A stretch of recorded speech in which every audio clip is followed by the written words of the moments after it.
ಬಂದು ಪರಿಶೀಲನೆ ಮಾಡಿ ಇಂಥ ಒಂದು ಅವಸ್ಥೆ ಒಳಗೆ ಐತೆ ಅಂತ ಹೇಳಿ ತಿಳ್ಕೊಂಡು ಇದು ನೋಡ್ರಿ ಈ ರೀತಿ ಐತಿ. ಇದನ್ನ ಯಾವಾಗೆಲ್ಲ ನೀವು ಸರ್ ಇದು ಜನವರಿ ತಿಂಗಳು ಜನವರಿ 22ನೇ ತಾರೀಕು ಬಂದಾರ. ಯಾವ ವರ್ಷ ರೀ ಇದು 2025 ರೀ.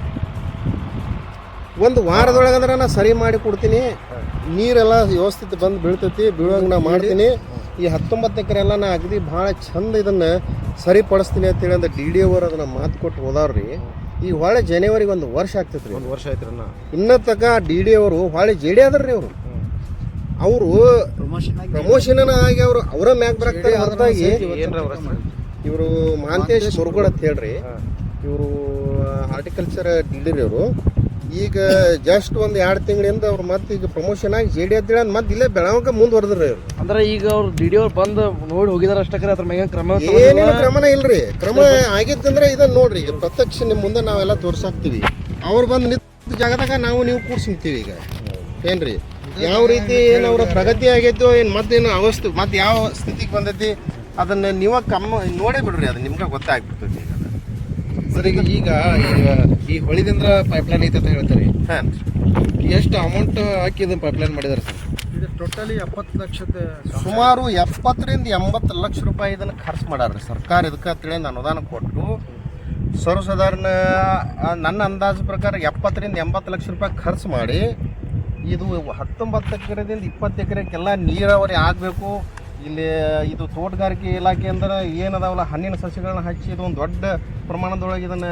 ಎಷ್ಟು ಎಕರೆ ಪ್ಲಾಂಟ್ ಸರ್ ಅದು? ಇದು ಒಂದು 19 ರಿಂದ 20 ಎಕರೆ ಇದು ಜಮೀನು ಐತ್ರಿ. ತೋಟಗಾರಿಕೆ ಇಲಾಖೆ ಸಂಬಂಧಪಡೋದು. ಹಾಂ, ತೋಟಗಾರಿಕೆ ಇಲಾಖೆ. ಈಗ ನೀರಾವರಿ ಮಾಡ್ಬೇಕಂತ ಈ ಕೃಷ್ಣಾ ನದಿಯಿಂದ ಪೈಪ್ಲೈನ್ ಐತೆ ಅದಕ್ಕೆ? ಹಾಂ, ಕೃಷ್ಣಾ ಪೈಪ್ಲೈನ್ ಐತ್ರಿ. ಜಿಲ್ಲಾ ಪಂಚಾಯತಿಂದ ಅನುಷ್ಠಾನ ಮಾಡಿದಾರೆ. ಆದ್ರೆ ಇದು ಯಶಸ್ವಿ ಆಗಲಾರ್ದ ನೀರು ಬೀಳಾರ್ದ ರೀ ಇದ್ರದ್ದೆಲ್ಲ ಬಿಲ್ ತೆಗೆದು ಕೊಟ್ಟಿದ್ದಾರೆ. ಈಗೆಲ್ಲ ತಗೊಂಡು ಬಿಲ್ ಪಾವತಿ ಮಾಡಿದಾರೆ ರೀ. ಆದ್ರೆ ಮಾಡ್ಕೊಂಡಾರೆ ಬೇರೆ ಕಡೆಯಿಂದ ನೀರು ಈ ಪೈಪ್ಲೈನ್ಗೆ ಜೋಡಣೆ ಮಾಡಿ ಖಾಸಗಿ ರೈತರ ಪೈಪ್ಲೈನ್ ಜೋಡಿಸಿ ಪೈಪ್ಲೈನ್ ನೀರು ಒಗಸಿ ಆ ನೀರು ತೋರಿಸಿ ಅವ್ರು ಬಿಲ್ ಎಲ್ಲ ತೆಗೆದಾರೆ. ಆದರೆ ಇದು ಯಶಸ್ವಿ ಆಗಿಲ್ಲ ರೀ. ಇದು ತೋಟಗಾರಿಕೆ ಇಲಾಖೆ ಅಧಿಕಾರಿಗಳು ಮೇಲಧಿಕಾರಿಗಳು ನಿರ್ಲಕ್ಷ್ಯದಿಂದ ಈ ದೊಡ್ಡ ಪ್ರಮಾಣ ಭ್ರಷ್ಟಾಚಾರ ಆಗಿದೆ. ಸರ್ ಅಂದಾಜು ಎಷ್ಟು ಬಿಲ್ ತಗೊಂಡರು? ಇದು ಮೊದಲು 68 ಲಕ್ಷ ಇದೆ ರೀ. ನಂತರ ಮತ್ತೊಂದು 2 ಲಕ್ಷನೂ ತೆಗೆದು ಇದೆಲ್ಲ ಹ್ಯಾಂಡ್ ಓವರ್ ಮಾಡ್ಕೊಂಡಾರ್ರಿ ಇವ್ರಿ. ಆದರೆ ಕಾಮಗಾರಿ ಯಶಸ್ವಿ ಆಗಲಾರ್ದ ವಿಫಲ ಕಾಮಗಾರಿನ ಹ್ಯಾಂಡ್ ಓವರ್ ಮಾಡ್ಕೊಂಡ ಇವತ್ತು ಸರ್ಕಾರಕ್ಕೆ ಕೋಟ್ಯಾಂತರ ರೂಪಾಯಿ ಅನುದಾನ ಖರ್ಚು ಮಾಡಿದ್ರು 1 ರೂಪಾಯಿ ಆದಾಯ ಇಲ್ಲದಂಗೆ ಮಾಡಿದಾರೆ ರೀ ಅಧಿಕಾರಿಗಳು. ಭಾಳ ದೊಡ್ಡ ಪ್ರಮಾಣ ಭ್ರಷ್ಟಾಚಾರ. ಈಗ ಅನುದಾನ ಬರೀ ಬಿಲ್ ಮಾತ್ರ ಉಪಯೋಗಿಸ್ಕೊಂಡ್ರೆ ಕರೆ ಇಲ್ಲೇನು ವರ್ಕ್ ಆಗಿಲ್ಲ. ವರ್ಕ್ ನೀರು ಮಾಡ್ಬೇಕಂತ ಸರ್ಕಾರ ಅದಕ್ಕೆ ದುಡ್ಡು ಕೊಟ್ಟದ್ರಿ. ಆ ನೀರನ್ನು ಉಪಯೋಗ ಮಾಡ್ಕೊಂಡು ಆ ಬೆಳೆಗೆ ಅನುಕೂಲ ಆಗುವಂಗೆ ಏನು ಇವ್ರು ಮಾಡಲಿಲ್ಲ. ಸದ್ಯಕ್ಕೆ ಯಾವ ಬೆಳೆ ಅದಾವ್ರಿ ಇಲ್ಲಿ? ಈಗ ಏನು ಬೆಳೆ ಅಂದ್ರೆ ನೋಡ್ರಿ, ಇವು ಹುಂಚಿ ಒಂದು ಸ್ವಲ್ಪ ಅದಾವ, ಮಾವು ಒಂದು ಸ್ವಲ್ಪ ಅದಾವ. ಬಿಟ್ರೆ ಫಾರೆಸ್ಟ್ದು ಯಾವ ಇಲ್ಲ ಹಚ್ಚತಕ್ಕದಲ್ಲ. ಆದ್ರೂ ಫಾರೆಸ್ಟ್ದು ಅವರು ಅಗದಿ ಫ್ರೀದೊಳಗೆ ಕೊಡುವಂತ ಅಂಥವು ಏನೋ ಅರಳಿ ಗಿಡ, ಮುಂದೇನೋ ಬೇವಿನ ಆತ್ರಿ, ಜಂಗಲಿ ಗಿಡಗಳು ತಂದ ಈ ತಪಸಿ ಕ್ಷೇತ್ರದೊಳಗೆ ಹಚ್ತಾರೆ. ಬೇವಿನ ಗಿಡ, ತಪಸಿ ಮತ್ತು ಹುಲಿಗಲ್ ಗಿಡ ರೀ, ಇಂಥವೆಲ್ಲ ಹಚ್ಚಿದಾರೆ ಸುತ್ತೆಲ್ಲ ರೀ. ತೋಟಗಾರಿಕೆ ಇಲಾಖೆದಿಂದ ಇಲ್ಲಿ 20 ಎಕರೆ ಜಮೀನೊಳಗೆ ಯಾವ ಕೆಲಸ ಮಾಡ್ಬೇಕಾಗಿತ್ತು? ಈಗ ನೋಡ್ರಿ, ಎಲ್ಲ ಹಣ್ಣಿನ ಸಸ್ಯಗಳು ಹಚ್ಬೇಕ್ರಿ. ನೆರಳೆ ಹಣ್ಣು ಹಚ್ಚಬೇಕು, ಹಲಸಿನ ಹಣ್ಣು ಹಚ್ಚಬೇಕು, ಸೀತಾಫಲ ಹಚ್ಚಬೇಕು, ಚಿಕ್ಕು ಹಚ್ಚಬೇಕು. ಇನ್ಯಾವ ಮಾವು ಅದಾವ, ಸ್ವಲ್ಪ ಯಾವ್ದ್ರಿ ಇದು ಹುಂಚಿ ಅದಾವ. ಇದ್ರ ಜೊತೆ ಮತ್ತು ಇನ್ನು ಎಲ್ಲ ಹೊರೈಟಿಗಳನ್ನ ಗ್ರಾಫ್ಟೆಡ್ದು ಸಸಿಗಳನ್ನ ಇಲ್ಲಿ ಹಚ್ಚಿದ್ರೆ ಕಡೆಗೆ ಪ್ರಾಣಿ ಪಕ್ಷಿಗಳಿಗೆ ತಿಂದು ಹೋಗಾಕ್ರೆ ಎಷ್ಟು ಅದರದ್ದು ಅನುಕೂಲ ಆಗ್ತೈತಿ ಅಲ್ರಿ. ಯಾರ ಕಡೆಗೆ ಒಂದು ಸ್ವಲ್ಪ ಅದನ್ನು ಪ್ರತಿ ವರ್ಷ ಅದರ ಆದಾಯ ಬರ್ತಕ್ಕಂಥದ್ದು ಆ ಆದಾಯದೊಳಗನ ಮತ್ತೆ ಏನಾರ ಒಂದು ಸ್ವಲ್ಪ ಇಲ್ಲಿ ದುಡಿತಕ್ಕಂಥ ಆಳುಗಳದ್ದು ಪೇಮೆಂಟ್ರೇ ಆಗಲಿ ಅದಕ್ಕೆ ಉಪಯೋಗ ಆಗ್ತೈತೆ ಅಲ್ರಿ. ಸರ್ಕಾರ ದುಡ್ಡು ಸರ್ಕಾರಕ್ಕೆ ಇಷ್ಟು ಖರ್ಚು ಮಾಡೈತಿ, ಅದನ್ನು ಹೊಳ್ಳೆ ಅದಕ್ಕೆ ಒಂದು ಸ್ವಲ್ಪ ಏನಾರೇ ಅದ್ರದ್ದು ಉತ್ಪನ್ನ ತೆಗೆದಾಗಲಿ. ನಾವು ರೈತರದೀವಿ, ನಾವು ಹೆಂಗೆ ನಾವು ನೀರಾವರಿ ಮಾಡ್ಕೊಂಡು ನಮ್ಮ ಜಮೀನದೊಳಗೆ ಬೆಳೆ ಬೆಳೆದು ನಾವು ಯಾವ ರೀತಿ ಅದನ್ನು ಲಾಭ ಮಾಡ್ಕೋತೀವಲ್ಲ, ಅದು ಯಾಕೆ ಇವ್ರು ಮಾಡೋಂಗಿಲ್ಲ? ಇಷ್ಟು ಸರ್ಕಾರದ ದುಡ್ಡು ಕೊಟ್ಟು ಅದನ್ನೆಲ್ಲ ಉಪಯೋಗ ಮಾಡ್ಕೊಂಡ್ರು, ಅದ್ರದ್ದು ಲಾಭ ಮಾತ್ರ ಒಂದು ನಯ ಪೈಸೆ ಇಲ್ಲ. ಸರ್ ಈಗ ಕೃಷ್ಣಾ ನದಿ ನೀರಂತೂ ಏನು ಕಡಿಮೆ ಇಲ್ಲ ರೀ. ಹೌದು ರೀ, ಕೆನಾಲ್ ನೀರು ಕಡಿಮೆ ಇಲ್ಲ. ಆದರೂ ಇಲ್ಲಿ ಅನುದಾನ ತಗೊಂಡು ದುರ್ಬಳಕೆ ಮಾಡ್ಕೊಂಡಿದ್ದಾರೆ ಅಷ್ಟೇ. ಹಾಂ, ದುರ್ಬಳಕೆ ಆಗೈತೆ. ಇದಕ್ಕೆ ನೆಕ್ಸ್ಟ್ ಏನು ಮಾಡ್ತೀರಿ?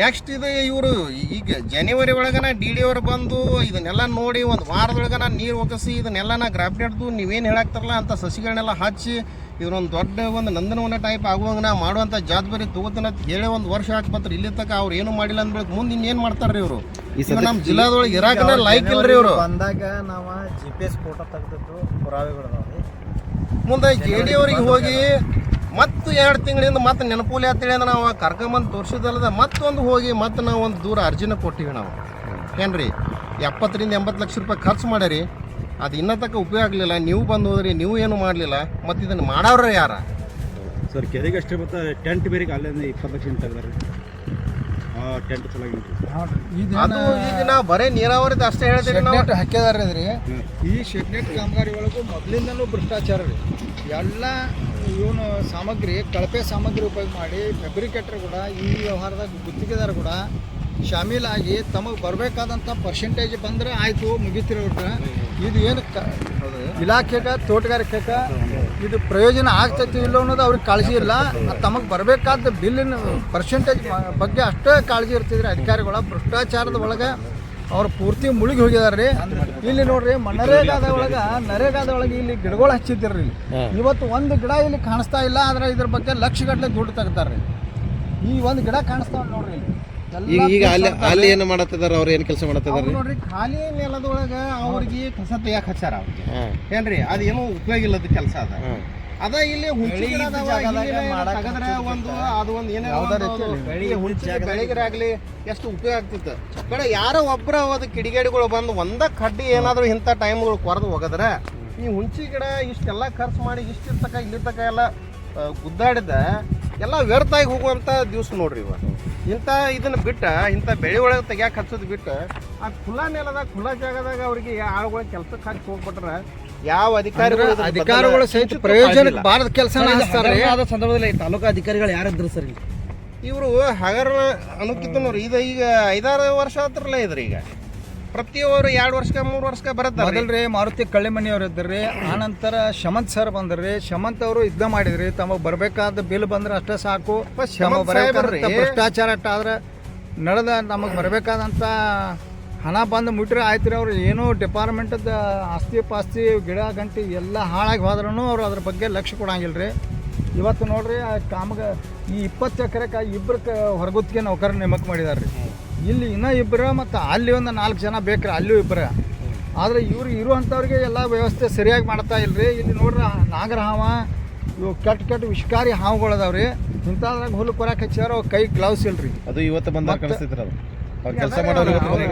ರೆಗ್ಯುಲರ್ ಇರ್ತಾರೆ ಹೊರಗುತ್ತಿಗೆ ಮ್ಯಾಗ ಅವ್ರು 2 ಮಂದಿ ಇದ್ರೂ ಕೆಲಸ ಆಗಿಲ್ಲ ಇಲ್ಲಿ ನೋಡ್ರಿ ಆ ಸೈಡೆಲ್ಲ ಕೊಡ್ತಾರೆ ರೀ ಅವ್ರು ಮಾಡ್ತಾರೆ ಅವ್ರ ಕೆಲಸ ಹೆಚ್ಚ ತಗೋತಾರೆ ರೀ ಅವ್ರಿಗೆ ರೀ ಅವ್ರಿಗೆ ಪಾಪ ಟಾರ್ಚರ್ ಇಷ್ಟು ಮಾಡ್ತಾರೆ ರೀ ಸುಟಿ ಕೊಡಂಗಿಲ್ಲ ರೀ ಸುಟಿ ಇದ್ರೂ ಸುಟಿ ಇದ್ದಾಗ ದುಡಿಸ್ತಾರೆ ರೀ ನಾವು ನೋಡಿದಿರಿ ಪ್ರತ್ಯಕ್ಷ ರೀ ಅವ್ರ ಪಾಪ ಅಂಜಿ ಹೇಳಂಗಿಲ್ಲ ರೀ ಅವ್ರು ರೀ ಮತ್ತು ಅವ್ರದ್ದು ರಿಜಿಸ್ಟ್ರ್ ಮೇಂಟೈನ್ ಮಾಡ್ಬೇಕು ರೀ ಆ ಪೈಲ ಒಬ್ರು ಮರಗಾಲಿಯನ್ ಅವ್ರು ಇದ್ದರೆ ಅವ್ರು ರಿಜಿಸ್ಟ್ರ್ ಮೇಂಟೈನ್ ಮಾಡಿರಿ ಅವ್ರು ಹೋದ ನಂತರ ರಿಜಿಸ್ಟ್ರ್ ಮೇಂಟೈನ್ ಮಾಡಿಲ್ಲ ರೀ ಅವರು ಪ್ರೊಫೆಸರ್ ಆಗಿ ಹೋದ್ರಿ ಅಂದ್ರೆ ಅವ್ರ ಹಾಜರಾತಿ ಇವ್ರು ಹಾಜರಾತಿ ತಗೋಬೇಕು ಹಾಜರಾತಿ ಇಲ್ಲಾದ್ರೆ ಅವ್ರಿಗೆ ಮುಂದೆ ಅನ್ಯಾಯ ಆಗ್ತಾಯಿದ್ರಿ ಅವ್ರಿಗೆ ಮತ್ತು ವ್ಯವಸ್ಥೆ ನನ್ನ ಹೆಸರು ಏಕನಾಥ್ ಮಾಚಕ್ನವ್ರು ಆಂಜನೇಯ ಕುಮಾರ್ ಒಡೆಯರ್ ವಕೀಲರು ಹಾಂ